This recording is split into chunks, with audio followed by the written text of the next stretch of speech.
Student, welcome to my YouTube channel. आज मैं आपको सोशल साइंस के पहले चैप्टर यूरोप में राष्ट्रवाद उसके मोस्ट इम्पोर्टेंट बहुविकल्पीय और अति लघु उत्तरीय प्रश्न कराने वाला हूँ। तो वीडियो को लास्ट तक देखिए, क्योंकि आपके बोर्ड एग्जाम में बहुविकल्पीय प्रश्न अब 20 नंबर के आएंगे, इसलिए बहुविकल्पीय प्रश्न आप ज़्यादा हल कीजिए। और मैं आपके लिए दोनों ही लेकर आया हूँ, बहुविकल्पीय और अति लघु उत्तरीय। तो पहले हम बहुविकल्पीय देखेंगे, फिर अति लघु उत्तरीय देखेंगे। तो देखिए, पहला क्वेश्चन हमारा है, बिस्मार्क को प्रसा का चांसलर कब बनाया गया? बिस्मार्क को प्रसा का चांसलर कब बनाया गया, ये आपको बताना है। तो पहला ऑप्शन है 1850, दूसरा ऑप्शन है 1868 या 1862 या फिर 1865। आपको इसका आंसर कमेंट बॉक्स में देना है। आप लोग बताइए कितने आप लोग इसमें से सही कर पाएंगे, कमेंट बॉक्स में ज़रूर बताना। तो इसका सही आंसर होगा 1862, ये है इसका सही आंसर।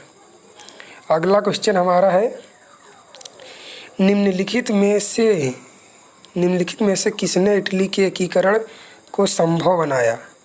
किसने इटली के एकीकरण को संभव बनाया? जो आपका यूरोप का राष्ट्रवाद है उसमें इटली का एकीकरण हुआ था, तो उसको संभव किसने बनाया था?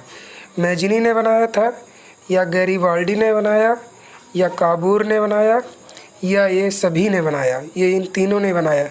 तो इसका सही ऑप्शन है ये सभी।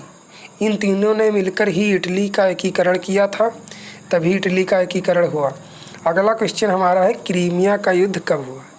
क्रीमिया का युद्ध कब हुआ, ये क्वेश्चन आपको बताना है कि इसका आंसर सही क्या है। तो पहला ऑप्शन हमारा है 1852। अगला ऑप्शन है 1552। अगला ऑप्शन है 1854 या 1853। तो हमारा सही आंसर जो इसका होगा वो होगा 1854। अगला क्वेश्चन हमारा है, राष्ट्रवाद किस देश से प्रारंभ हुआ? यानी कि आपका जो राष्ट्रवाद है किस देश से प्रारंभ हुआ। इसमें आपको 4 ऑप्शन दिए गए, सही ऑप्शन बताना है और इस टेस्ट का कमेंट बॉक्स में आपको आंसर देना है। तो देखिए, पहला ऑप्शन है जर्मनी, दूसरा ऑप्शन है फ्रांस, या इटली, या इंग्लैंड। इसमें से कौन सा सही है? सही आंसर दीजिए जल्दी से जल्दी। तो इसमें सही आंसर जो है फ्रांस। राष्ट्रवाद का उदय जो है फ्रांस से ही हुआ था। अगला क्वेश्चन हमारा है, नेपोलियन का संबंध किस देश से? जो नेपोलियन था वो किस देश ये रहता था, यानी कि उसका संबंध किस देश से? पहला है जर्मनी, या इटली, या फिर है फ्रांस, या इंडिया। तो इसका जो सही ऑप्शन है वो है आपका फ्रांस। अगला क्वेश्चन हमारा है, किसने इटली के एकीकरण का नेतृत्व किया था? यानी कि नेतृत्व किसने किया? मैजिनी ने किया, या काबूर ने, या गैरीबाल्डी, या इन सभी ने? तो इसका जो सही ऑप्शन है वो इन सभी ने इसका नेतृत्व किया था, तभी इटली का एकीकरण हुआ था। पहले क्वेश्चन में बता चुका हूँ, ये वही बार बार क्वेश्चन पूछ रहा है। अगला क्वेश्चन हमारा है, विलियम प्रथम सन 1861 में कहाँ का शासक बना? तो ये प्रसा का शासक, या सार्डिनिया, या फिर ऑस्ट्रिया का शासक, या इटली का शासक? कौन सा इसमें ऑप्शन सही है? तो आप लोग जल्दी से बताइए इसका आंसर। इसका जो सही ऑप्शन होगा, ये भी आपका गलत है, ये भी गलत है, और ये भी गलत है। सही ऑप्शन पहला, ये सही ऑप्शन है। तो इतने बहुविकल्पीय प्रश्न हो गए। अब हम देखेंगे अति लघु उत्तरीय प्रश्न। देखिए, हमारा पहला अति लघु उत्तरीय क्वेश्चन है, यूटोपिया से आप क्या समझते हैं? यूटोपिया से आप क्या समझते हैं? तो देखिए, इसका आंसर है यूटोपिया फ्रेडरिक सारियो का एक कल्पनादर्श है। यानी कि जो फ्रेडरिक सारियो था उसका एक कल्पनादर्श है, जिसमें एक आदर्श समाज की कल्पना की गई है। जो फ्रेडरिक सारियो का कल्पनादर्श उसमें जो है एक आदर्श समाज की कल्पना की गई है। आदर्श समाज की कल्पना उसने की थी फ्रेडरिक सारियो ने। तो ये इम्पोर्टेंट क्वेश्चन है यूरोप में राष्ट्रवाद के।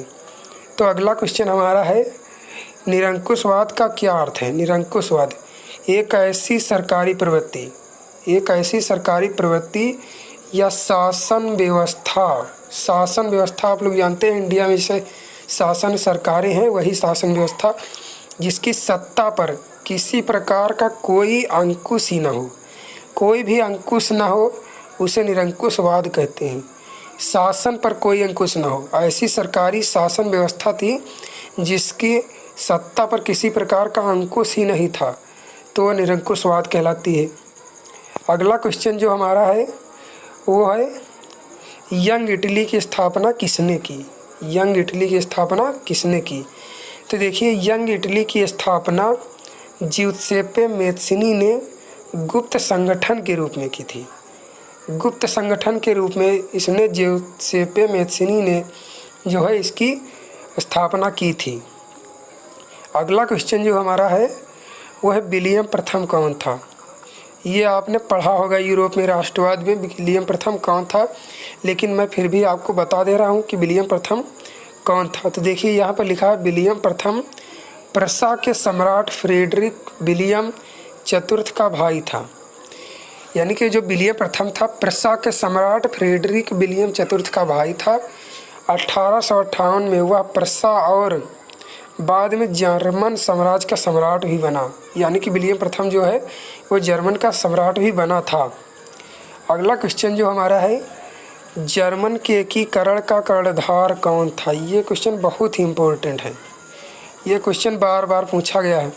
जर्मन के एकीकरण का कर्णधार कौन था? तो इसका ऑप्शन है ऑटो वन बिस्मार्क।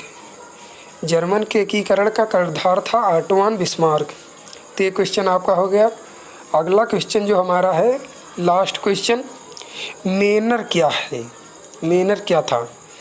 तो देखिए मेनर जो था एक भूमि का टुकड़ा होता था। भूमि का वह टुकड़ा जो सामंती व्यवस्था में भूस्वामियों के अधीन होता था तथा जिस पर सामंतों के घर के लिए और खेत के अतिरिक्त भूमिहीन किसान भी रहा करते थे, मेनर कहलाता था। मेनर जो है वह भूमि का एक टुकड़ा पड़ा रहता था जो भूस्वामियों के अधीन होता था, लेकिन जो बेघर लोग होते थे, बेघर लोग, वह उस पर रहा करते थे। जो भूमिहीन किसान थे वह उस पर रहा करते थे और अपना गुजारा करते थे।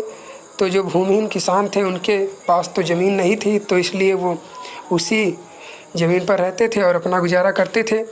तो ये मोस्ट इम्पोर्टेंट क्वेश्चन आपके हो गए। 7 मैंने मोस्ट इम्पोर्टेंट बताए और 7 मैंने बहुविकल्पीय बताए हैं। तो ये इम्पोर्टेंट क्वेश्चन हो गए पहले चैप्टर के। अब अगले चैप्टर के मैं क्वेश्चन इम्पोर्टेंट लेकर आऊँगा। तो अगर चैनल को सब्सक्राइब नहीं किया है तो सब्सक्राइब कर दीजिए और वीडियो को लाइक नहीं किया तो लाइक कर दीजिए। Thank you.